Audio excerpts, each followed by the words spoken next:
Welcome to the Daily Friend Friday edition. I'm Nicholas Lorimer, standing in for Sihle Ngubesi, who is currently travelling the country, spreading the word of the IRR. I'm joined today with my colleagues, the Deputy Editor of the Daily Friend and Master of all campaigns, Marius Ruud. How's it, Nick? How's it going? And Campaign Coordinator, Herman Pretorius. Herman, how are you this morning? Fine form, thank you. Yourself? I'm very well, thank you, sir. So we're going to focus on things that are a little bit less harsh, a little bit less depressing perhaps today, things that are a bit more amusing. Is it going to be a short episode? So we're going to start with the listening device that was stolen from the State Security Agency in 2017. So just before the ANC's elective conference, a special device known as, I believe, the Warmonger was stolen from the South African State Security Agency. And allegedly this device can hack computers from a distance and listen into conversations. This was a little bit before Ramaphosa's emails were hacked, and then mysteriously it returned just after the ANC elective conference, which suggests that perhaps it was used for nefarious deeds. Perhaps. I mean, who are we to draw that conclusion? Marius, do you think it's likely that state resources were abused? I think we all know the answer to that. But I have to say, this whole thing, the Warmonger, it sounds like something out of a bad comic book movie. Like, use the Warmonger to do, so I don't know. But it's obvious that some very dodgy stuff happened in the run-up to Nasrec and during it, I think. And I think we'd also be... we're living in a dream world if we think that the Ramaphosa camp also didn't do some of that stuff. But I do think if there's probably somebody had state resources behind them was probably Nkosazana Dlamini Zuma, which just shows that the fact that President Cyril Ramaphosa actually won that at Nasrec is actually quite a feat. But I mean, we must also not remember that part of the reason he won is because of David Mabuza. So that's also, he's still got that, still got that hanging over his head. But I mean, there's a whole theory that, or a whole school of thought that it would actually been better for the country if Dlamini Zuma had won, because it hastened the end of the ANC, and maybe something new would have come around and be able to get out of this logjam that we are with ANC policy, where they're so stuck in the old ways of thinking. And we've seen now with Tito Mbowene's economic policy that thing's probably going to go nowhere because nobody's prepared to take the hard decisions that we need to in South Africa and actually get out of this ideological straitjacket that we're in. Herman, thoughts? Yeah, no, I must say, the Warmonger sounds like... It sounds like the something in the rejected first draft of an average James Bond film, and apparently it's a huge thing. Apparently it's like a really heavy piece of machinery. It's not easy to you can't sneak it out the back door, the front door, Couldn't or be carried in someone's pocket. No, and you the one guy usefully pointed out you have to stand while using it. So if anyone at Nasrec saw someone standing, I mean, they're a suspect of hacking. But no, it's absolutely ridiculous. But I mean, this is how Jacob Zuma really exerted control over the ANC. It goes back to his struggle days where he was high up and very important in the military intelligence of Mkhonto Sizwe. So I mean, this is par for the course. This is in fact, I would have been slightly disappointed in the man if something like this hadn't come out. This is so true to character. This is so predictable that of course this happened. Let's also remember Thabo Mbeki also was not. He didn't mind using state resources when it suited him as well. Oh yeah, no. So I mean, this isn't more. I mean, Jacob Zuma is obviously not a paragon of virtue, but I think this is as much an ANC problem as a Zuma problem. With a lot of problems in the country as well. Yeah. But that's what happened when you have politicians openly saying they are more loyal to party than to country. I think Lindiwe Sisulu said that 2 years ago, or something like that. But it's heartening in some way to know that our security, our intelligence services do something. It's just the wrong things. Well, that was what struck me about the story about this on News 24, was whether this was sort of one person operating inside who was loyal to Zuma and just gross incompetence that nobody noticed for several weeks that the thing had gone missing. Or was it a conspiracy where most of them were involved and that's why they didn't notice? I don't want to throw anyone under the bus, but the other day I was I had an interview at the SABC, And then as I walked through the metal detector, it went off. The security guard literally said to me, just pat yourself down. And I went, and he said, okay.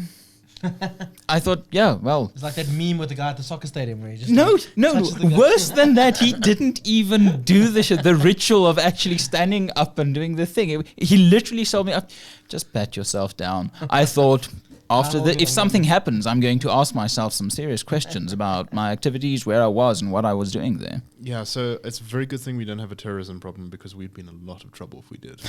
We might have a terrorist problem. No We one's just noticed. don't know about it. But that's a question you've got to ask yourself. I mean, we all know Jacob Zuma had some dictatorial tendencies. Would we have now been authoritarian status? Is it because of the resilience of our democracy and ANC internal democracy, or is it just because Jacob Zuma and the people around him were so incompetent? That's a good question. I don't know if any of you ever read the sort of story put about just after Zuma resigned, which the suggested that Zuma had attempted a coup, but the South African Defence Force had decided not to back him. What? I don't know. that. Yeah, it wasn't Holy ever crap. it wasn't ever confirmed, and that's why it didn't get big attraction in the media. Also because I think it would have hurt the ANC's image too much. Yeah. But there I was a remember story that. put about I can't remember what website it was. I think it was even News 24, where a journalist said, "This is a story that's going around, and we haven't been able to confirm it, but we also haven't been able to show that it didn't happen." Wouldn't surprise me. I mean, Where Zuma allegedly planned to cordon off Parliament so that the motion of no confidence couldn't be held on him using the South African army. and there was talk about a state of emergency being declared as Exactly. well. And then And in that a state of emergency, the president says basically, I mean, you can do So anything. the theory goes that he was going to get his supporters to basically cause serious Civil unrest across the country, especially in rural KZN, and then he was going to use that as an excuse to declare a state of emergency and cordon off Parliament To protect it and prevent the MPs from being able to vote him out of office. And we must also remember this was begin the February 2018, Yeah. and Mugabe was ousted November just 2017, November so, 2017. Yeah. So I mean, the thinking would definitely have been there. I think within that context, an unpopular strongman political leader trying to involve the army in some way. I mean, it's not beyond the realms of possibility. But I do think Zuma and Mugabe were very different. I mean, Zuma, he didn't have the kind of control over the party or the state that Mugabe had. That's one of the things. That's one of the things that I really admire Mandela for, actually. The fact that he stood down after one term did an incredible thing for the country. Firstly, it showed that we were, in fact, a democracy. This wasn't, He could have been president for life. if He could wanted have. to He could have. But also, what it did is it ensured factionalism within the ANC. Because then it necessitated factionalism to answer the question, who will succeed him and who should succeed him, and that basically established a permanent disunity. Is that not within the inevitable in ANC. any big political party, in any big tent Well, party? yes, but I think it's about factionalism the... is traditionally something that happens when the leadership isn't particularly strong. Yes. So, for example, the DA, part of its problem right now is that because it doesn't have a very strong center of power, faction fills the I void. suppose that's the thing you see in the US as well. I mean, the Democrats and Republicans are all split in factions because they're all quite diffuse parties. They don't have a strong party leadership system. Like Faction only most disappears democracies. when people are afraid of stepping out of line. If people can step out of line without getting in trouble. But this is, partly, I think Herman's got a good explanation for why no one really, in a sense, runs South Africa. Because we have so many sort of centers of power within, despite the ANC's best attempts, that running the place as a kind of centralized autocratic regime like in Zimbabwe is very difficult. Yeah. And then also, I mean, we're much more diverse country than Zimbabwe too, which I think is also part of the. And I think another thing that distinguishes us from Zimbabwe is the strength of our financial sector. We have that leverage, and that we at the IR often try to use that leverage to get business and corporations, those with the economic leverage to actually influence bad or good policy in a sensible direction. Well, we try to do that. We try to do A lot of business leaders are really not interested in playing ball, as we've seen in some of our pensions and Save Our Savings campaign. We've seen a lot of senior or big figures in the investment community. They've basically said prescribed assets won't be such a bad thing. Just give. We'll be fine giving the government 10% of your pension. Don't worry. Yeah, and someone said it'll be 2-3%. Don't worry about But it. as a principle, whether somebody's stealing £1 from you or £100, they're still stealing money from you. So. Yeah, and it's interesting. I would love to know what these well-off fund managers what they will have left after giving 2 or 3% of their wealth to the state. They might go, damn it, I only have 700 million left. Exactly. I'll need to tighten the belt. Yeah. All right, so let's move on to the United States government, which has, some might say, has done us a solid. Yeah. By sanctioning the Gupta brothers to prevent them from accessing the United States financial services sector and the service finance instruments in the United States. What are your thoughts? Do you think this is going to play into the kind of conspiracy narratives that? I'm sure it will. I'm sure we'll see Zuma and his kind of allies saying this is all part of the West trying to work against them. Exactly, all this kind of stuff. And but I saw somebody was saying that apparently the Gupta brothers and Salim Essa, I think, was also charged won't be able to almost work with anybody in the world because the US financial system is so big and so influential. They almost will be barred from being able to do any kind of transaction on the planet. So they'll have to launder money to actually just survive. So I'm going to ask you to speculate wildly here, Herman, which I know you're good at.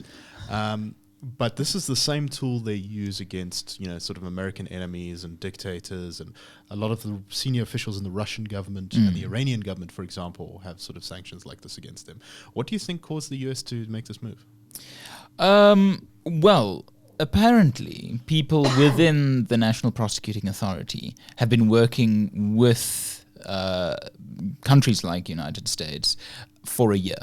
And apparently that this is all a coordinated effort to bring at least some form of justice into the system. Perhaps, and up to now that was factual, now entering the bounds wild speculation.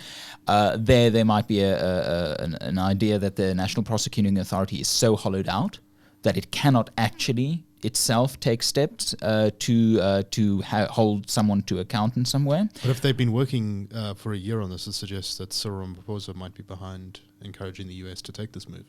Very, very possible. Very possible. It might. It might not. It's very difficult to say. It's that old thing. The NPA is supposed to operate independently of executive power. The government isn't supposed to have any input into prosecutorial investigations and stuff like that. But we all know it does. There's. You can just say lol. Yeah. So it's quite possible that Ramaphosa might be behind this. In which case. Interesting. I can see the reason for it. He doesn't sully his hands personally with going after, ANC allies.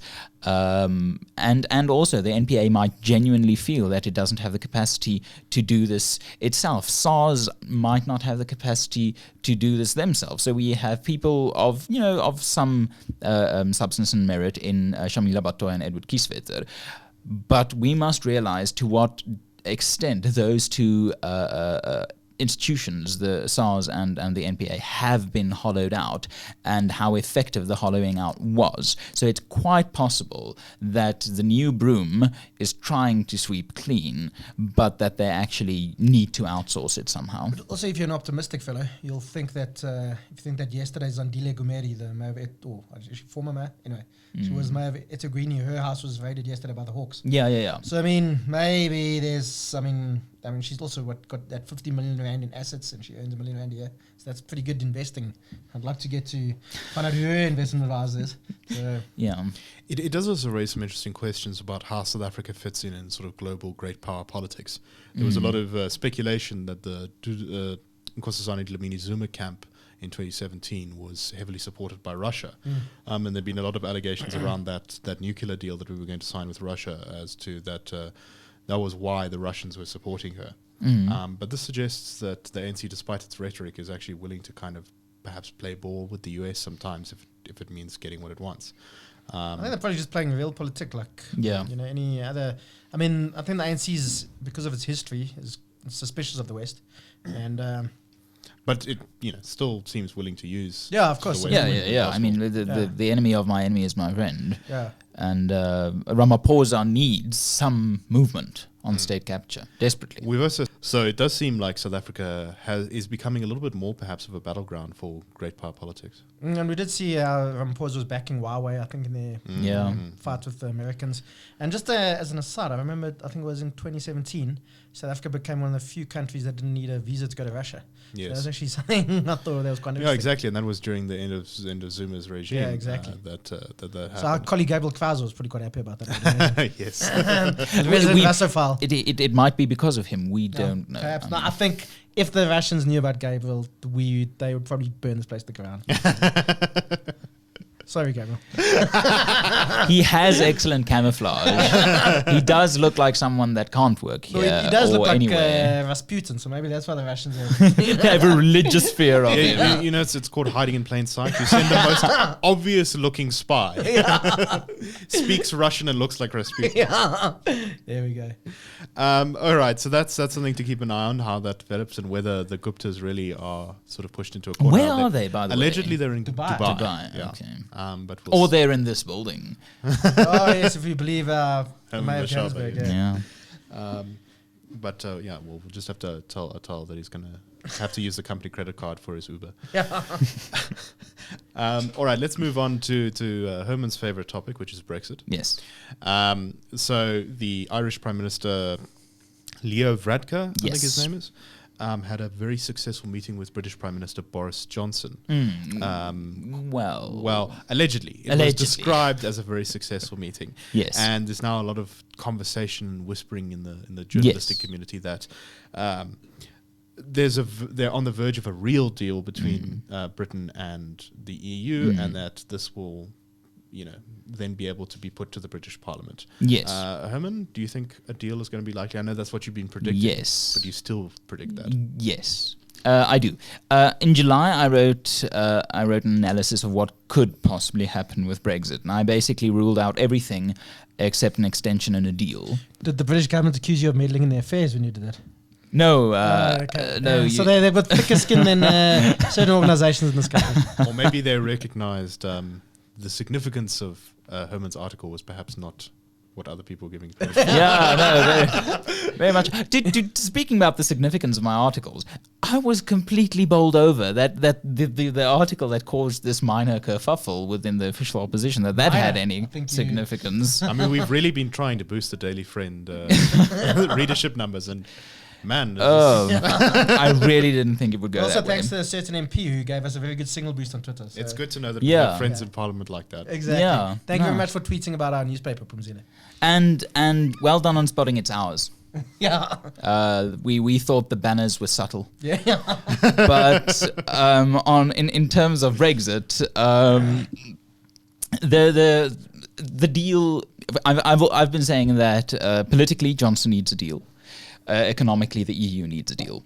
If the EU, I mean, Germany's economy is incredibly fragile at this stage, and Germany being the engine of the Eurozone economies, and car manufacturing being the engine of the engine, as it were, and that sector of the German economy trading heavily and closely and very reliant on the British market.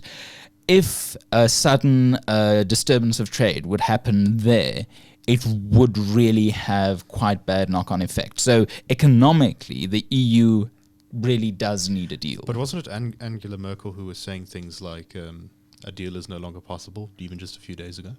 That is, yes. That were all alleged to have said that and things like that. It is so, but I think that was in an effort to get an extension rather than force a no deal. There's a fundamental question that I think the European Union gets wrong about the UK, is they genuinely don't believe that the UK could A, survive no deal, and B, could, politically stomach no deal. And I think they're wrong on both counts. So let me put an alternative explanation of this to you. All these positive noises that we're hearing now, it's really just both sides pretending like there's goodwill so that they can blame the other side for a no deal. Oh, I think that's definitely part of it. But is that, so the argument would be that that's actually the real agenda here, that they both know that no deal is going to happen and they're just setting up the pieces to try and push the political blame onto the other side. And so there isn't really going to be a deal. That's I think that's definitely part of the game. I think in politics you're never just doing one thing. You try to cover your base as much as possible. But apparently, the one thing that Johnson has convinced Varadkar and the EU of is that he genuinely wants a deal. For a long time, he was seen as this as being really about no deal, but making no deal palatable, and trying having a last minute swerve, saying, "I tried everything, we're crashing out."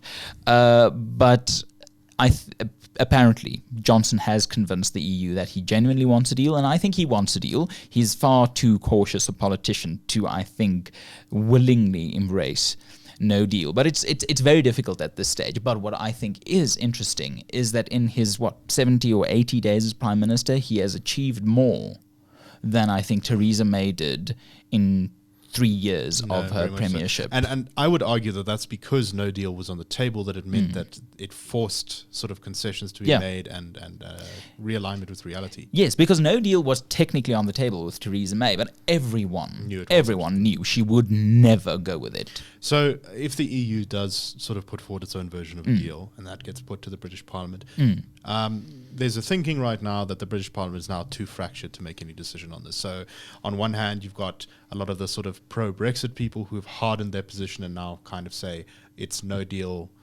is the only way to go. And then there's people who are on the other side who are hardening and saying a deal is just completely off the table because we have to stay in the EU. There's no more negotiation on this. Do you think that a deal of the kind that's likely to come out could pass the British Parliament? Yes, I do. As early as September, there were rumours of about 30 Labour MPs willing to side with the government on a deal. Brexit, the Brexit policy of the Labour Party is, it's clear as mud. It's a fudge, yes. It's basically... Corbyn's actually Brexiteer if he's honest with himself.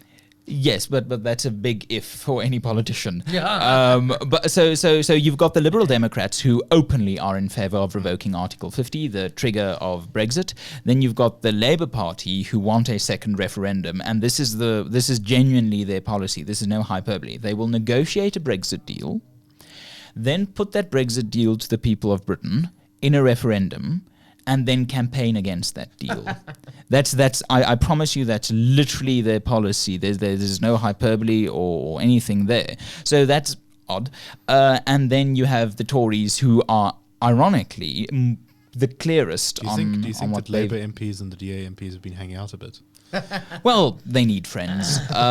So the reality of Brexit is that I think you have enough Labour MPs from Leave constituencies willing to defy the nonsense of their own Brexit policy and vote just to get a deal. I think the appetite for just ending this is now so enormous that anything resembling some form of acceptable Brexit will go through the Commons. I mean, polling has shown this. There have been polls of the British population that have said things like, I believe, 60% or something in favour of just ending Brexit, regardless of what the outcome is. And I just want to say... also a slight majority for a no-deal Brexit over an extension. One thing I just have to say, that if the EU, in the past week there have been rumours of the EU coming back with a time limit on the Irish backstop. Now the Irish backstop is probably the most problematic point of the current withdrawal agreement that Theresa May negotiated, because it keeps Ireland, the island of Ireland, as a whole in the customs union of the EU. And our problem is that half of that island is UK, the other half is the Republic of Ireland. So, and the British government would be very, very hesitant and very unlikely, in fact, to have any difference in regulation or in policy or in customs union of one part of the UK, Northern Ireland, being different from Scotland, Wales, and England. And in my July analysis, I said a time limit on the backstop is probably the most obvious way forward past that. And this past week, there have been rumours that the EU are about to offer a time limit on the backstop. If Johnson can get that and one or two other concessions, I think he's home dry. All right, so exciting stuff. We'll see whether Brexit may actually happen. The deadline is 31st of October. Yes, so 20 days. Something has to happen before then, and there will be significant consequences for the British political system. And this will probably ripple out to South Africa, because it will mean that our way of interacting with the UK may change. We may see more trade and more tourism, possibly. Yes, hopefully. In the case of Brexit.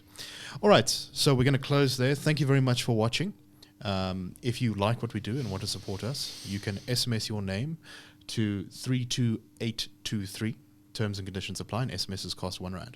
And we'll catch you on the Monday podcast edition of The Daily Friend.